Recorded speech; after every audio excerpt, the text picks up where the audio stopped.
ce vendredi avec aujourd'hui une profession atypique, physique et dangereuse. Il faut à la fois aimer travailler à plusieurs mètres du sol et avoir de bonnes connaissances de l'écosystème. Partons à la découverte des élagueurs grimpeurs. Ils ont, vous allez le voir, pour objectif avant tout de préserver et entretenir notre patrimoine naturel. Direction les forêts de la Loire et de l'Isère avec Aurélia Guimin et Mathieu Nivengloski.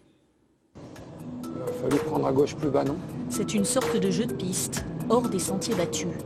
Trouver un arbre, un grand arbre, même s'il est très très grand dans une forêt, c'est toujours un peu compliqué. Il faudrait qu'il ait peigné en rouge les arbres qu'on cherche.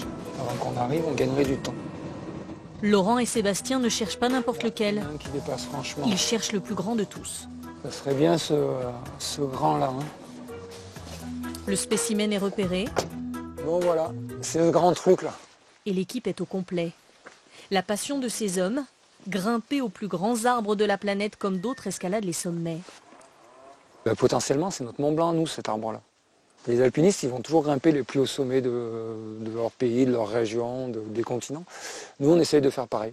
Dès qu'il y a un grand arbre, il faut qu'on grimpe dessus, c'est maladif. Avec l'autorisation des propriétaires du terrain et quelques échauffements,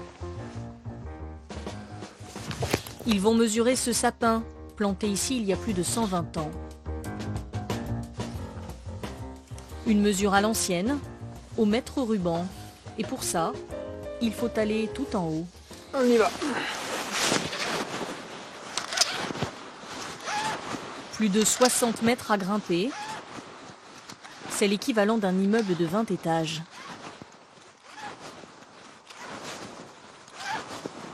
Un défi qu'ils affrontent en équipe pour plus de sécurité.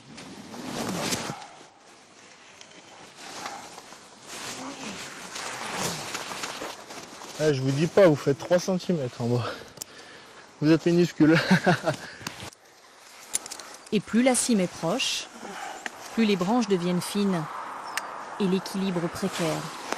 Pour la mesure, je vais monter au-dessus de toi, donc tu bouges pas trop tirer sur l'axe partout quand je suis au-dessus, ça fait peur.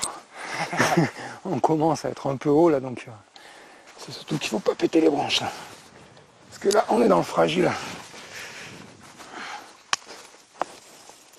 Je vais me mettre de l'autre côté. Voilà. Vas-y, descends! Le maître ruban va descendre le long du tronc. C'est encore le plus sûr moyen d'obtenir une mesure précise. Stop! Donc 63, 36 et 3,05. 66 mètres 41 au total et une vue imprenable. À part nous, il n'y a personne qui a cette vue-là, à cet endroit-là. Puis cet arbre, il est là depuis 1895, des tempêtes, il en a vu passer et repasser, et pourtant il est toujours là et debout. Donc c'est que même les grands arbres, ils peuvent rester. Et puis qu'il faut en prendre soin, quoi. Préserver ce patrimoine, c'est leur passion et aussi leur métier. Ces acrobates sont d'abord des professionnels de l'élagage. Ils interviennent sur les plus grands spécimens, comme ce frêne de plus de 30 mètres. L'arbre fait partie du paysage depuis au moins un siècle, mais il fait de l'ombre à ses propriétaires.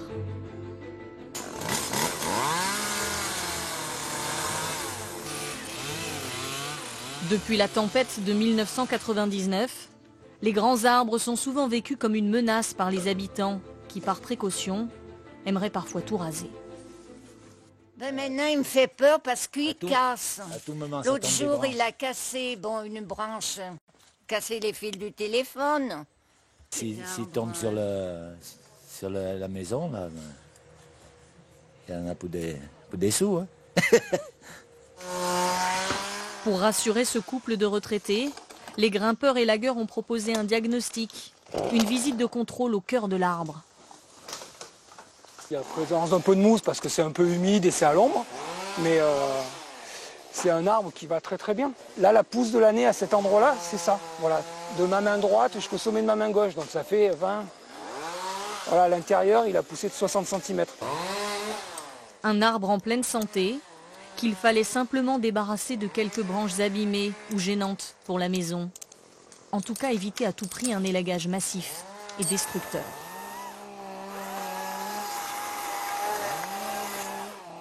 Il y a une vraie réflexion, on ne coupe pas n'importe quoi, n'importe comment. Et surtout, on reste sur des petits diamètres de branches. Plus on va couper gros dans un arbre, plus il va y avoir des problèmes, des pourritures importantes qui vont s'installer. Si on taille les arbres trop sévèrement, ils deviennent encore plus fragiles qu'avant. Grâce à cette taille raisonnée, le danger est écarté pour les habitants de la maison et le frêne est sauvé. Le but des élagueurs est atteint, que les deux puissent cohabiter de nombreuses années.